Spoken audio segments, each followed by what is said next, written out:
안녕하세요. 사랑하는 여러분. 다시 살리는 중보기도의 능력 다살기 12번째 강의 시간입니다. 오늘은 중보기도 마지막 강의로 중보기도의 영광에 대해서 전하도록 하겠습니다. 중보기도에 뛰어들면 이 사역에 참여하게 되면 무엇이 가장 좋은 점일까요? 무엇보다 하나님의 영광을 본다라는 것입니다. 요한복음 2장에서 영광이라는 단어가 나옵니다. 바로 가나 혼인잔치입니다. 보통 예수님 당시의 혼인잔치는 동네 사람들이 모두 다 참석하는 일주일 이상의 동네 잔치였습니다. 요한복음 2장 말씀을 한번 읽어보도록 하겠습니다. 사흘째 되던 날 갈릴리 가나에 혼례가 있어 예수의 어머니도 거기에 계시고 예수와 그 제자들도 혼례의 청함을 받았더니 포도주가 떨어진지라. 예수의 어머니가 예수에게 이르되 저들에게 포도주가 없다 하니. 우리나라 사람들은 김치 없으면 밥을 못 먹는 것처럼 유대인의 음식 문화에서 포도주는 반드시 있어야만 하는 것입니다. 포도주는 정식 식사 메뉴에서 필수 코스입니다. 결혼식에서 당연히 포도주가 떨어졌다는 것은 그 가문의 수치이고 찾아온 하객에게 큰 결례를 범하는 것입니다. 당연히 이 집주인은 넉넉하게 포도주를 준비했지만 예상보다 많은 손님들이 찾아와서 포도주가 그만 바닥에 났습니다. 이것은 무엇을 뜻하냐면 우리가 예상해서 문제를 아무리 대비한다고 할지라도 예상하지 못한 고난과 어려움을 만난다는 것이 우리의 인생이다라는 것입니다. 포도주가 떨어진 것처럼 아무도 원하지 않지만 우리 인생은 우리가 만나고 싶지 않은 어려움을 만나게 됩니다. 대부분의 사람들은 코로나 사태가 발발할 것을 예상하지 못했습니다. 이처럼 인생의 문제가 우리를 반드시 찾아올 텐데 때마침 예수의 어머니 마리아가 이 상황을 예수님께 말합니다. 보겠습니다. 사흘째 되던 날 드디어 포도주가 떨어지는 문제를 만나자 이 문제를 예수의 어머니 마리아가 예수에게 이릅니다. 포도주가 없다라고 말합니다. 이것을 우리는 아주 쉽게 두 글자로 말할 수 있습니다. 문제를 만났을 때 이 문제를 예수님께 말하는 것, 네, 그렇습니다. 이것을 바로 우리는 기도라고 말할 수 있습니다. 아무리 사람이 철저하게 미래를 향해 준비한다 할지라도 이 예상한 문제가 예방한다 할지라도 문제가 우리를 비껴가지 않습니다. 그럴 때 마리아처럼 기도하는 사람이 반드시 필요합니다. 오늘 강의가 다시 살리는 중보기도의 다살기 마지막 시간이지만 우리 교회 중보기도 사역은 1339 기도 캠페인은 계속될 것입니다. 마리아처럼 인생에서 다양한 문제를 만난 사람들, 기도가 필요한 분들, 우리 이 1339 기도 사역에 동참해 주시기를 부탁드립니다. 이 귀한 1339 기도 캠페인에 동참하시는 방법은 우리 중보기도 총무님을 통해서 혹은 교회 홈페이지를 통해서 신청하실 수 있습니다. 많은 분들의 관심과 참여와 기도를 부탁드립니다. 다시 말씀으로 넘어가 보겠습니다. 요한복음 2장 4절 말씀에 보면 이제 어머니 마리아의 이 포도주가 떨어졌다는 이야기를 들은 예수님께서 의아한 대답을 하십니다. 예수께서 이르시되 여자여 나와 무슨 상관이 있나이까? 내 때가 아직 이르지 아니하였나이다. 이 내 때가 이르지 않았다는 이 수수께끼와도 같다는 이 예수님의 대답은 요한복음 2장 11절과 함께 연관지어 풀이하면 이해가 빨리 됩니다. 요한복음 2장 11절 말씀 또 한번 읽어드리겠습니다. 예수께서 이 첫 표적을 갈릴리 가나에서 행하여 그의 영광을 나타내심에 제자들이 그를 믿으니라. 이 첫 표적, 즉 물을 포도주로 바꿔주신 이 마술과도 같은 매직과도 같은 이 표적 사건이 성경에서는 그의 영광을 나타내었다라고 합니다. 영광이라고 말하고 있습니다. 굳이 포도주가 물로 바뀌는 사건이 영광이 되어야 할까? 귀신을 쫓아내거나 병든 사람을 고친 일이 영광이 되어야 하지 않을까라고 그런 의구심이 들 수 있습니다. 그렇다면 왜 성경은 물을 포도주로 바꾼 한 집안의 결혼식 잔치를 성대하게 바꿔주신 이 표적을 구체적으로 하나님의 영광이라고 말했냐면 그 이유는 바로 이 사건이 바로 예수님의 영광이 된 사건, 십자가와 부활 사건과 연관되어 있기 때문입니다. 즉 물이 포도주가 된 사건은 바로 예수님의 십자가 부활을 상징하는 사건이었기 때문에 이것이 바로 영광이었다. 예수님이 하나님의 아들이 된 것을 증명해 준 사건, 영광의 사건이었다라고 말하고 있습니다. 사랑하는 여러분, 원래 영광은 사람의 것이 아닙니다. 영광은 하나님의 고유의 것입니다. 하나님의 영광은 성경에 보면 하나님께서는 영광 가운데 시내산에 임재하였습니다. 그래서 히브리 민족이 감히 시내산에 범접하지 못했습니다. 하나님의 영광은 지성소 가운데 임하였습니다. 하나님의 영광이 성전 지성소에 나타나면 사람들, 솔로몬 왕을 비롯한 모든 제사장들은 하나님 앞에 엎드려 부복할 수밖에 없었습니다. 하나님의 영광이 이사야 선지자 앞에 나타났을 때 이사야 선지자는 자신이 심판을 받게 되었다. 자신은 입술이 부정하다라고 고백하였습니다. 에스겔 선지자는 하나님의 영광을 보았을 때 하나님의 영광이 부패한 이스라엘 땅을 떠나 바벨론 땅에 하나님의 영광이 임하는 것을 보게 되었습니다. 왜냐하면 하나님의 영광은 사람의 것이 아니라 하나님의 것이기에 하나님의 영광은 철저히 하나님의 것이기에 하나님이 좌지우지하시기 때문입니다. 그런데 이 하나님의 영광이, 그 찬란한 영광이 갈릴리 30살까지 이름 없는 목수로 살고 있는 한 청년에게 나타났다라고 성경이 말하고 있습니다. 이 놀라운 일입니다.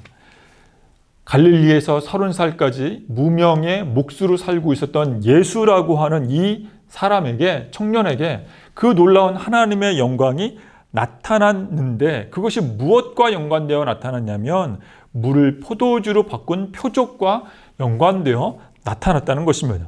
즉 이 표적 사건이 발생한 결정적 동기부여는 마리아의 보고, 마리아의 기도로 말미암은 것인데, 즉 혼인잔치에서 포도주가 떨어졌다라고 하는 것은 영적으로 하나님과 이스라엘 사이에서, 하나님은 신랑이시고 이스라엘은 신부가 되는데 이 신랑과 신부의 결혼식에 포도주가 떨어졌다라고 하는 것입니다. 하나님은 신랑, 이스라엘 민족은 신부인데 마치 결혼식에서 포도주가 떨어진 것처럼 하나님과 이스라엘 민족의 결혼식에, 그 결혼식이 성혼으로 완성되기도 전에 포도주가 떨어지는 불상사가 발생했다는 것이 영적인 풀이입니다. 그래서 우리 예수님께서는 내 때가 이르지 않았다라고 대답하시는 것입니다. 즉 그 말은 다른 말로 무엇이냐면 바로 나는 아직 십자가에서 물과 피를 쏟을 때가 아닙니다라고 마리아의 기도에 예수님께서 말씀하시는 것입니다.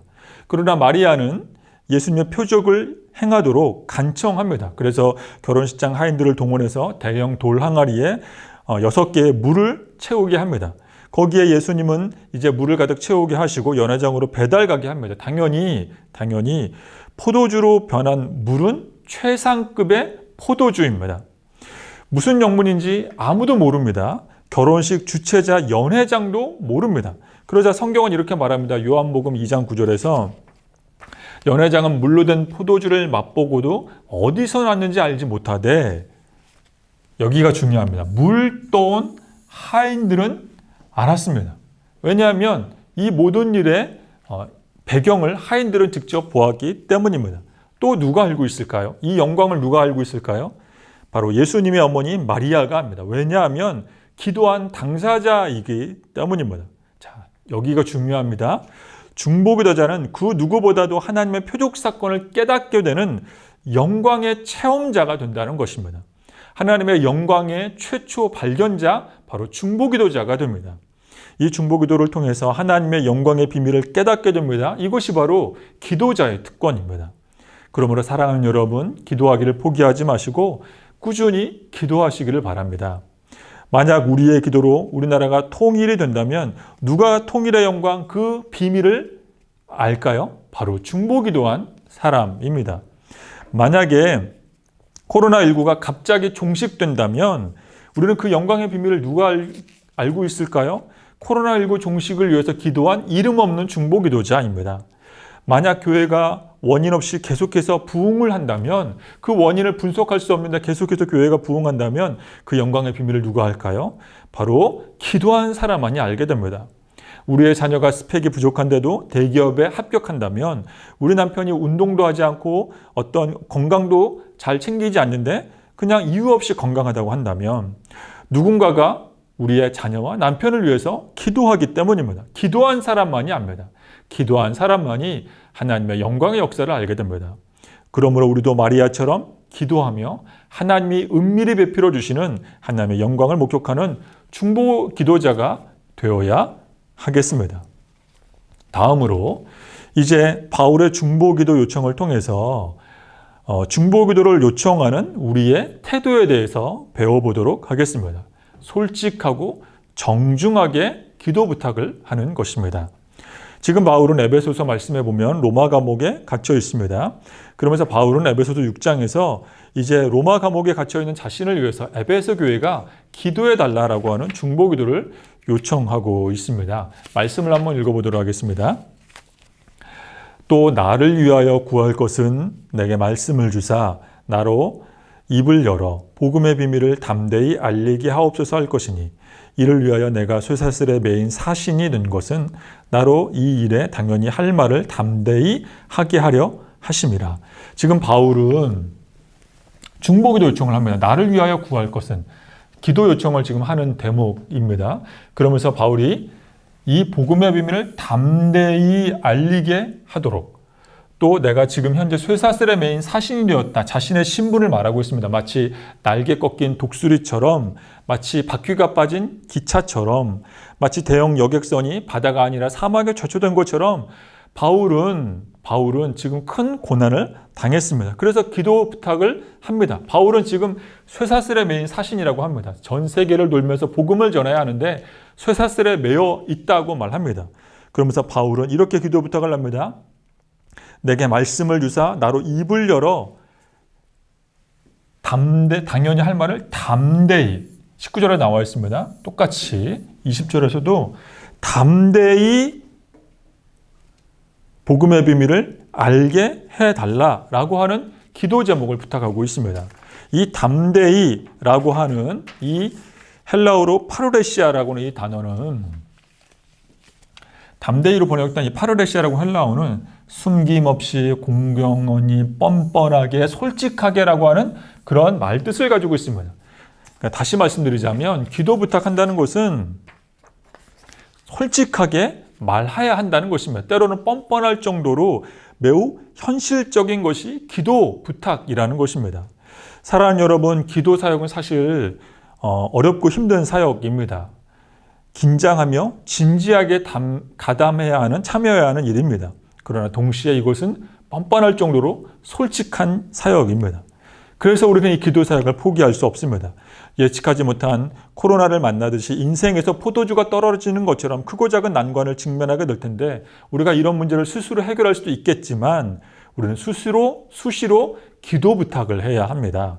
먼저 하나님께, 그 다음에 우리가 사랑하는 이웃들에게 우리는 기도로 도움을 요청해야 합니다. 하나님께는 솔직하게, 사람에게는 정중하게, 솔직하고 정중하게 기도 부탁해야 합니다. 마지막으로 이제 우리가 기도를 멈추면 기적을 멈춘다라고 하는 원리를 배울 수 있습니다. 20세기 영국 교회의 유명한 기독교 변증가, 설교자, 목회자였던 윌리엄 템플이라고 하는 아주 훌륭하신 목사님이 계십니다. 이 윌리엄 템플 목사님이 영국의 캠브리지 대학, 그러니까 우리나라로 하면 서울대 같은 곳에 가서 캠브리지 대학 강당에 가서 이제 설교를 하게 되었습니다. 공부 잘하고 똑똑하기로 소문난 학생들이 모여있기 때문에 이 젊은 청년들에게 어떤 말씀을 전해야 할까 윌리엄 템플 목사님이 기도하며 고민하던 중에 이제 기도에 응답하시는 하나님에 대해서 설교해야겠구나라고 하고 이제 생각을 하고 열심히 설교를 하게 되었습니다. 그러던 중 어떤 한 청년이 일어나서 큰 소리로 이렇게 질문을 하는 것입니다. 지금이 어느 시대인데 기도에 대해서 이야기하는 겁니까? 기도라고 하는 것은 응답이 온다는 것은 사실 이것은 우연의 일치 아닙니까? 라고 하는 이런 도발적인 질문을 내놓습니다. 그러자 윌리엄 템플 목사님이 이렇게 대답을 하십니다. 네, 당신의 말도 일리가 있습니다. 그런데 이상한 것은 기도하면 당신이 말하는 그 우연의 일치가 생기고 기도를 안 하면 우연의 일치도 생기지 않는다는 것입니다. 그래서 나는 기도합니다. 기도를 해야만 우리가 그것이 기도의 응답이라고 부르든 혹은 우연의 일치로 부르든 간에 기도해야만 어떤 일이 일어나기 때문입니다. 그래서 더 이상 그 청년은 아무런 대꾸도 하지 못하고 자리에 앉았다고 합니다. 참으로 지혜로운 대답입니다. 기도하는 사람이 할 수 있는 슬기로운 대답입니다. 지금은 기도가 필요한 때입니다. 기도가 필요한 시대를 우리가 살고 있습니다.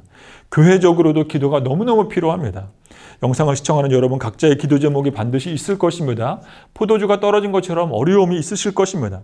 그래서 때로 우리는 내 자신은 때로 정말 하나님이 우리를 향한 하나님의 뜻은 무엇일까 궁금해할 때가 있습니다. 그런데 성경을 보면 우리를 향한 하나님의 뜻은 의외로 단순하고 심플합니다. 매우 간단합니다. 그래서 바울 선생님이 데살로니가전서 5장에서 이렇게 말하고 있습니다. 항상 기뻐하라. 쉬지 말고 기도하라. 범사에 감사하라. 이것이 그리스도 예수 안에서 너희를 향한 하나님의 뜻이니라. 우리는 포도주가 떨어지는 것을 경험할 때 도대체 우리를 향한 하나님의 뜻은 무엇일까라고 궁금해합니다.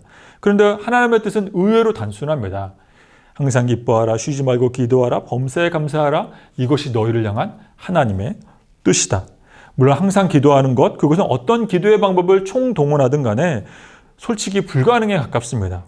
중요한 점은 하나님께서 좋은 아버지가 되시기 때문에 우리가 한 낮에 기도하든 한 밤중에 기도하든 아침에 눈 떴을 때 기도하든 우리가 설거지를 멈추고 기도하든 또는 우리가 TV를 보다가 잠깐 기도하든 어느 순간 기도하든 간에 하나님이 우리의 기도를 들으시고 응답을 할 만반의 준비를 갖추신 좋은 아버지가 되신다라고 하는 것입니다. 그래서 사도 바울은 우리에게 쉬지 말고 기도하라라고 요청합니다. 누군가 쉬지 않고 내 얘기를 들어준다는 것은 그만큼 나를 사랑하고 내게 관심이 있고 나와 함께하기를 원한다라는 것이기 때문입니다. 그래서 우리는 쉬지 않고 기도할 수 있습니다. 쉬지 않고 기도한다는 것은 우리에게 무거운 짐을 지어준다는 것이 아니라 그만큼 우리 하나님께서 좋은 아버지가 되신다라는 것입니다. 제 아버지는 제가 20살에 쓰러지셔서 10년을 병석에 누워 계셨습니다. 제 친아버지, 육신의 아버지는 만 10년 만에 병석에서 돌아가셨습니다. 이 집안의 가장이 쓰러진다라고 하는 것은 그 가족이 참 힘든 시간을 보낸다라고 하는 것입니다. 그 당시에 저희 아버지가 이제 병석에 누워 계셔서 참 어렵고 힘든 시간을 보냈습니다.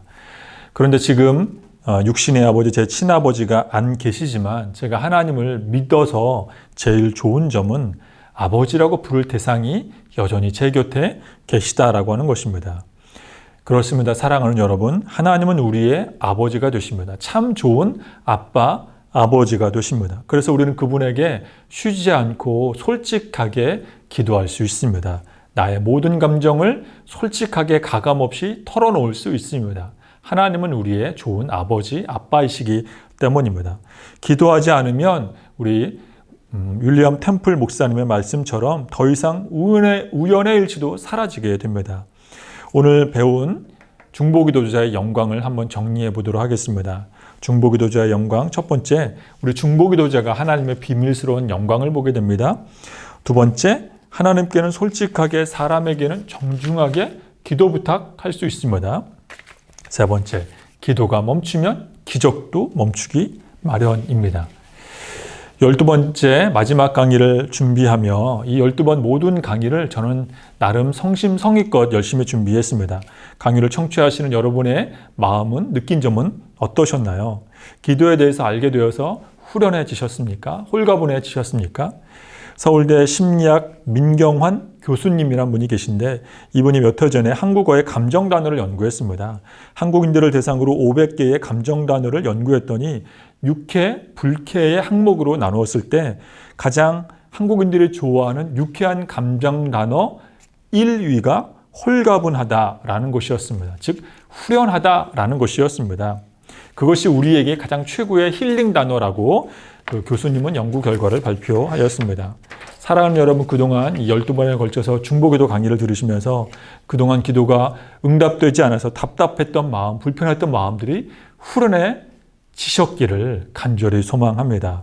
오늘의 강의를 통하여서 우리의 마음이, 기도를 향한 우리의 마음이 홀가분해지셨기를 간절히 소망합니다. 무엇보다 하나님께서 기도를 통하여 여러분의 마음을 만져주셔서 하나님을 만나고 아버지 하나님의 감화 감동으로 말미암아 끝까지 기도하셔서 승리하시고 응답받으시는 저와 여러분 될 수 있기를 간곡히 소망합니다. 기도하겠습니다. 우리를 사랑하시는 하나님 아버지, 우리의 기도를 듣기 원하시는 하나님 아버지, 이제 12번의 강의를 마치게 해주셔서 감사합니다. 부족한 저의 강의였습니다.